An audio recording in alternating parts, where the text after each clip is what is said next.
Hi guys, welcome back to my channel. My name is Mackie and welcome to the most fun video I have going. This is the most spontaneous one as well because I'm going to be reading my favorite authors for a week since I'm not in a very good place emotionally, and we can talk about that in a second, but let's get into the video.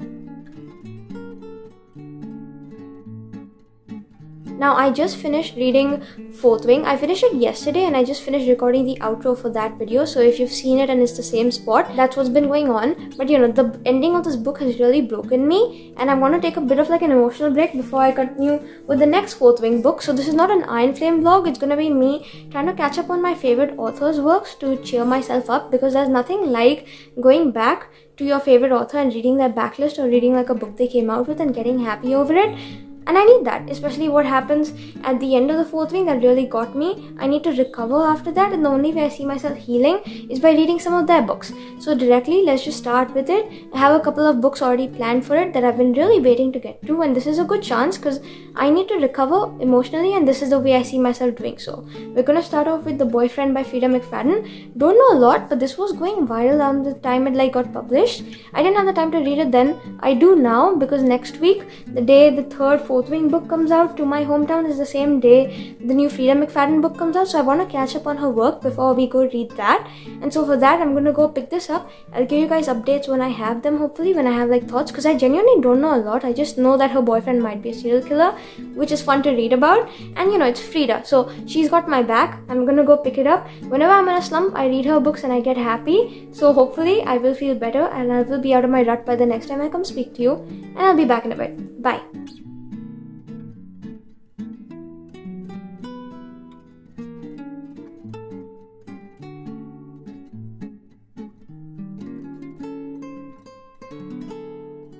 Guys, I should alternatively title this video Sprint Reading for a Day, because it's the same day.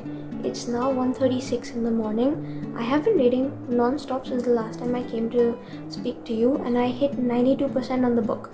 I'm a slow reader for context, so the fact that I've nearly binged the whole thing in one day, sitting down just reading it in one go, firstly my eyes are hurting, and secondly my brain cannot comprehend words, but the fact that I've nearly finished it is crazy to me, and I just wanted to come speak about that. So basically, The Boyfriend by Freida McFadden follows this girl called Sydney Shaw. She's kind of looking for the perfect man, and then she goes on a bunch of dates. She finds the wrong dude, and then in the background there's this one guy who's apparently serial killing a bunch of girls, and it's the same sort of formation and pattern, and so that's happening in the background. Now in the foreground, again in Sydney's life, she kind of finds someone and she thinks he's perfect, except there are these clues she thinks he's leaving behind that could potentially lead to him getting linked as the mystery murderer guy. So essentially, the boyfriend she has right now, the guy she's going out with, he could be the serial killer who's killing all these women all across New York, and now she could be his next victim, and it kind of lines up perfectly because everything fits into place and slots in. And I will say, my brain was too fried to come up with an alternative theory, but I kind of did guess a split second of it.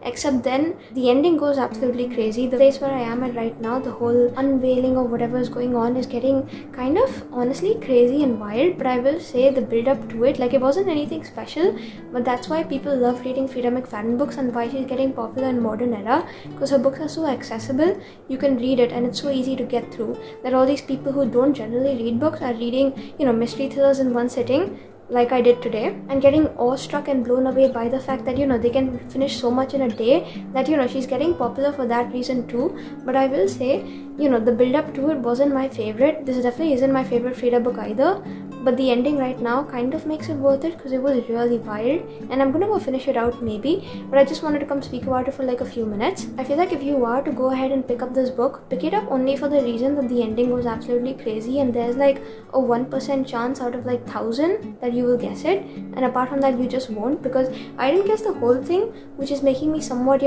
happy and alright with the fact that I read so much in a day and binged it. But otherwise, it's gone wild. I want to go continue reading and see what happens next, but 92% in a day was good. This also goes to show why she's my favorite author, because this is my 8th book that I'm reading by her, and I actually went ahead and checked. I think this is the first time I'm reading 8 books from one single author, and it's crazy. So this isn't my favorite book of hers. My favorite at the moment is probably going to be Never Lie, because I read that like a couple weeks ago and it kickstarted my Freida obsession again. Now I want to get through her backlist again, and that's really what pushed me to pick this up. But yeah, I'm happy. I'm mostly done with it. I'm happy there's a new release coming out next week, so that's fun and cool, and I'm gonna go finish it off now. I'll speak to you guys in the morning with hopefully more thoughts when my brain isn't fried. But the concept is crazy. The ending also is kind of going crazy right now. It's just I wish it was sped up a little more. But yeah, there are creepy like plot lines going on, and she does end every single chapter on a cliffhanger, and there's like 60 something odd chapters, so it's like really small. There's like maybe 2 minutes per chapter, and it's so crazy because it just flies by. So if you want to pick something up that you want to binge in a day like I did, this is the perfect book. But I'll see you guys tomorrow in the morning when I finally have it done and I have collected thoughts, because you genuinely don't want me coming and giving you like a 1:40 a.m. word rant dump. I don't even know what this is, but I'll see you guys in the morning, and bye.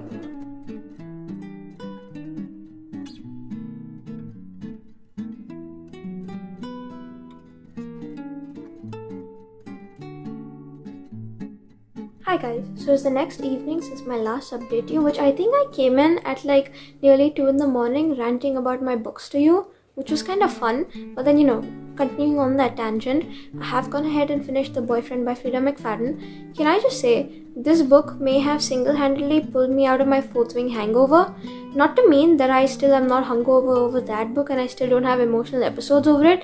I kind of do, but I will say I don't feel as slumped out and sad after having finished it and gotten to that conclusion than I did before I read this book. And so this book did a really good job of doing that. It was engaging and easy to read, so it had my attention the entire time, and the fact that I sat down and finished in a whole day was also pretty good. I don't think I've done that recently, but then also Fourth Wing is a fantasy book and it took me longer to get through, so the fact that I was reading something much simpler on the brain, you can literally just scroll past and finish it, that was a good time. And I had a great time reading. Freida, somehow she always does it for me. Her plot is always so interesting, at least the storyline, and then the execution. I feel like this one was a slow burn mystery, so it took more time to set up and build up for it. But then again, the ending really got me. It was good. I may have guessed it in passing, but I didn't continue on that tangent of thinking, because I was just like maybe it doesn't add up or whatever, it's not possible.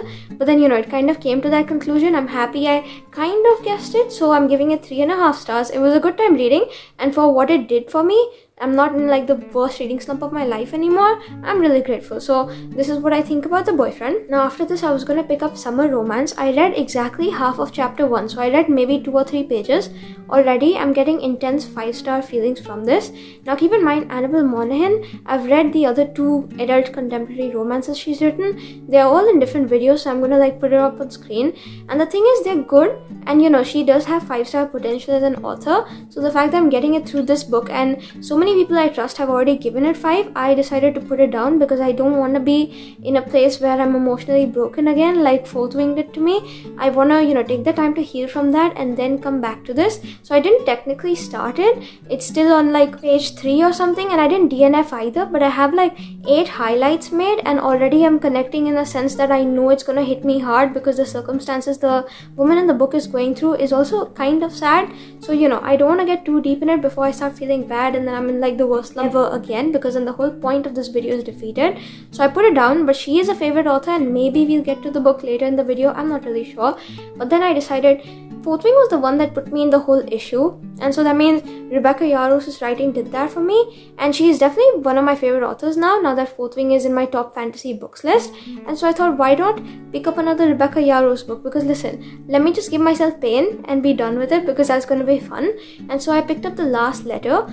Already, can I say this was a really bad choice because I'm so emotionally invested now. I know it's gonna break me, but there's no cell in my body that wants to stop reading this book. There's no way I can put it down now that I've started, and I'm not even gonna make myself do that because I know this is gonna hurt me and I'm gonna let it do its job because it's that good. Essentially, it follows this girl Ella. She's lost her grandparents, she's lost her parents, and her brother is in the military. And then one day, so her brother actually has a friend over there, Beckett, and he writes him a letter, his last letter to the brother, because he passes away in service, and he asks Beckett to go and look after his sister Ella because she's gone through too much loss and tragedy in her life to kind of, survive it alone. No one should be expected to do that. And he kind of asks Beckett to help her with her twins because she's a single mom. Now there's stuff going on with her twins, and there's stuff going on in the background that Ella and Beckett actually kind of know each other because they used to write letters to each other. But Ella doesn't really know that it was Beckett she was writing to. She just thought it was one of the military men in her brother's quad or whatever, I guess. So, they kind of already have that connection and they know they like each other, but they don't know or at least she doesn't know who the person she was writing to is. And so that aspect is really cool. And then, he's come to where she's at to kind of help her out, and slowly the emotional connection is building. And I really like it because it's not physical. All these romance books I've read recently, they have this like physical connection, which is not bad, but I want more of like deep emotional depth, yearning and passion. And can I just say, this one is really doing it for me. I know I'm gonna be sad at the end of it. It's not meant to be a happy romance from what I can tell. I know I'm gonna cry my heart out, but like at the same time, the connection that's building up between them, it's not sped up to the point where the author feels that, oh, I have to get them together and whatever, like in all the current romance books I'm reading. This one is actually taking its time. It's building that emotional connect, and they're kind of getting to know each other as friends, but he's always there for her, and all these other things that are really having me invested in it. So even though I know this is going to break me, I'm still going to keep reading because, again, Rebecca Yarros is now my favorite author. I am going to read her entire backlist someday, and so this is a good place to start, and I'm happy I picked it up. Now I'm going to go keep reading. Again, like I said, don't know if it's a great choice, but I'm going to go do that. And if you're wondering why I don't have my Kindle in hand like I usually have to show you that, oh, look, I'm reading on Kindle, I read somewhere that you need to like stop reading on your Kindle when it hits like 20% of battery or something, 30%. Don't let it die down to 0, because I genuinely do that. And I've actually found out that it's not good for your Kindle. So if you do that as well, maybe stop. I saw that you have to charge it from like 20 to 80 and then stop charging at 80 and keep using till it drops down to like 30 or something. So mine hit 20. Now I'm freaking out. I'm gonna go keep it to charge, and I'm bringing my other Kindle out, the one I normally use, the small one. So we'll continue reading in a second, but I'm just gonna do that really quick and I'll come update with some more bookish updates.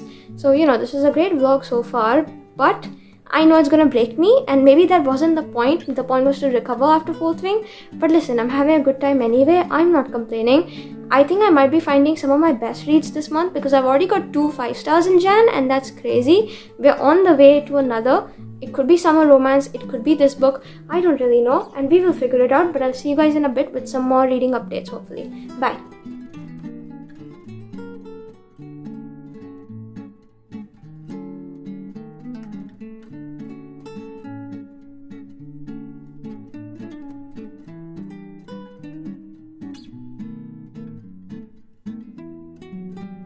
Hi guys, it's the next evening since I last spoke to you. I think I said I begun this book called The Last Letter by Rebecca Yarros because I cannot stop thinking about her book Fourth Wing, which I just read recently.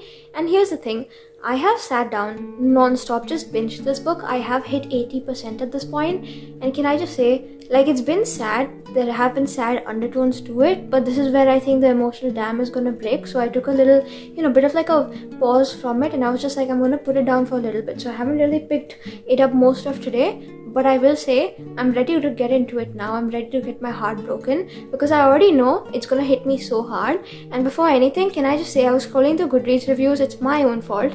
Someone wrote a whole spoiler review without tagging it as spoiler, and I started reading, and this one thing got spoiled for me. So I'm so mad because why don't people just tag it as spoiler if they include spoilers in it? That's so annoying. But one bit has got ruined for me, unfortunately. I'm so angry about that, and then I just clicked out of Goodreads for good. I'm still on the app obviously, but like I'm not gonna check back in now until I finish with the book. So that's with that. Can I just say though, my favorite type of romance book to read is a slow burn because I don't want them together that easy. I need the pining, I need the yearning for each other for like at least 90% of the book. Then 5% you can include like drama or whatever, and the last 5% is like a happily ever after.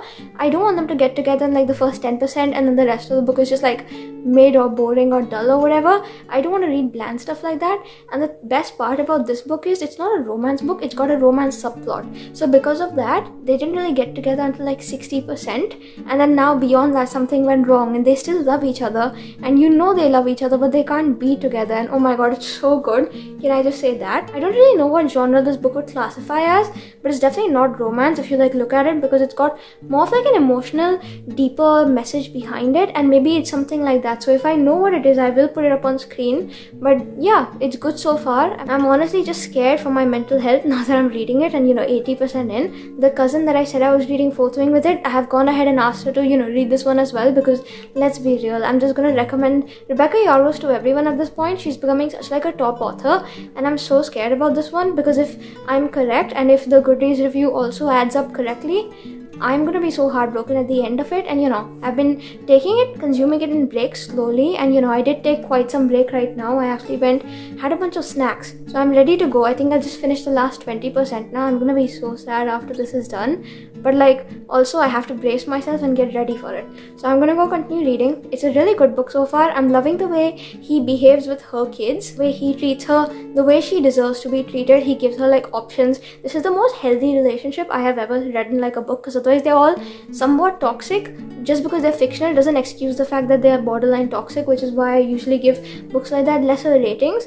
But I feel like the way this one is handled is so good. And not just that, he's got a dog, and the dog is called Havoc. His call sign in the military was called Chaos, and if you read Fourth Wing, Xaden and Fourth Wing calls Violet Violence. So this all adds up together, and it's so fun. And also I kind of found out that Rebecca Yarros, primarily she writes military romances, because her husband was in the military, which is so cool and makes it even better. So I'm gonna go continue reading. I'm loving the dog in it. Honestly, as long as nothing happens to the dog, I'm happy. But also I know it's gonna hurt anyway, because other things are gonna be happening. So I'm gonna go keep reading. I'll update you maybe once I'm done, and then it'll be the end of the vlog, I think, because I'm ready not to get my heart overly broken, but that's gonna happen anyway, so might as well get on with it. I'll see you guys in a little bit. Hopefully all things will be good. Hopefully they're happy, because that's all I want. They're my new favorite people. I just want them to be happy, but I think that's too much to ask for when it comes to this author. So I'm gonna go keep reading, and I'll see you guys in a bit. Last time, Fourth Wing, the last 10% really got me, so I'm scared right now, but I'm gonna go keep reading, and I'll see you. Bye.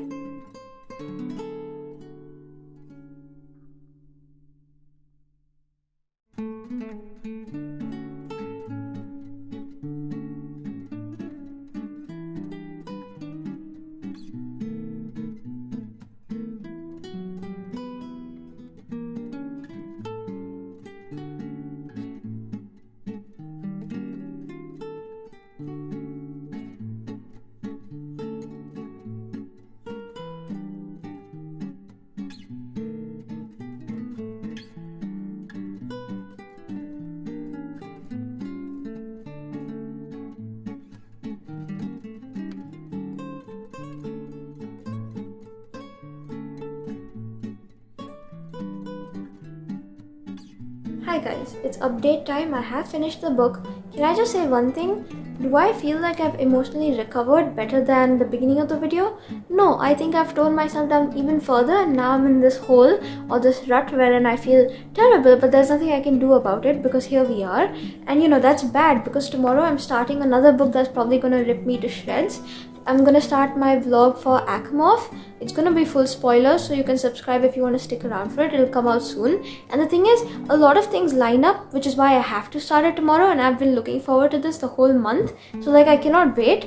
But yeah, here we are. I think this video may have done more harm to me than good. Yes, I binged a couple of books, but do I feel emotionally better right now? I don't think so. Let's just get into that. Okay, so essentially, if you've seen the last clip, yes, I was crying when I finished the ending of the last letter.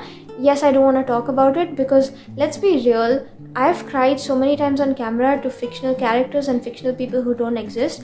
Words on a paper, or words on a screen technically, and it's probably unhealthy, but here we are. I will say that one spoiler I read in the Goodreads review, I did know what was coming, but I will say the thing that did happen at the end of the book, the last 10%, I feel like it came out of nowhere. I was kind of out of pocket. Not that it was bad, obviously it got me, but it wasn't really necessary to the story. I feel like it could have just been kept the way it was, the story, and it would have been beautiful anyway. But then what added on to it, yes, I bawled my eyes out. Yes, you saw me crying on camera. Yarros is running 2 out of 2 for making me cry in her books and feel so much. And the thing is, books that emotionally impact me to the extent where I'm either feeling on, either end of the spectrum, like I'm really happy or really sad, I'm gonna remember these books longer in life. I won't forget them that easy. So it's probably good, but at the same time, this book did shred me and it did rip me to pieces, even though I feel that the thing that happened at the end, even though I knew it was coming because of the spoiler, was unnecessary, it still got me. It was a good book. I feel like the grief and the hope at the end were also really good to read about, but again, the thing that was thrown in there out of nowhere at the end was very unnecessary. But yeah, it got me. I'm gonna say that. So I will say the romance in this was great. The thing at the end was probably the only thing that really tore the book apart from me. But apart from that, everything else was perfect. I really enjoyed it. Obviously, I want to go read another Rebecca Yarros book now, but I don't think I will for at least some time because I need to emotionally recover from all of this. And we shall see. But it was great reading another favorite author's work. I don't know what I'm gonna rate this at the moment. I'm like between ratings, but I think I'll give it like a 4 or 4.5. So at the time of editing, I'll put it up on screen. And it was a really good book. I liked the ending, like the last chapter especially. The epilogue, it was sweet. And I will say, I'm gonna be crying like a baby again when I keep thinking about it, so maybe I should stop. At this point, that scene that happened at the end, the one that everyone, cries to, while it was uncalled for, it really did get me. And now I'm thinking that maybe, summer romance wasn't such a bad option to read. But regardless, I had a fun time reading my favorite authors. Hopefully, I'll do like a part 2 of this video where we can get to like summer romance and other different books by my favorite authors, because I have so many. And if you want to see who they are, there's actually a folder I've made on my Goodreads separately that has like the backlist of my favorite authors on it, one book by everyone, so I can keep updating it as I make my way through it. So if you want to check it out, my Goodreads is always down below. You can go look it up, and then we can like swap book notes because I love doing that. So comment your favorite author down below and we can talk about that too. But that's it for today's reading vlog. Hopefully you guys had a fun time coming along with me reading my favorite authors, even though I absolutely binged one book in a day and the other one I cried my heart out to. So that's it. Like, comment, share, subscribe. YouTube things. Hopefully you had a fun time coming along with me, like I said. And that's it for today's video. I'll see you guys whenever I see you, because I'm posting twice a week now. It's actually starting to become a thing that I've not yet skipped on even once. So hopefully I'll maintain that streak of mine, and hopefully it keeps going in a good way. Hopefully I don't break it. So here's to me pretending like that's my Snapchat streak and I have to maintain it. But that's it. I'll see you guys whenever I see you, and that's it. I hope you have a great rest of your day, and bye.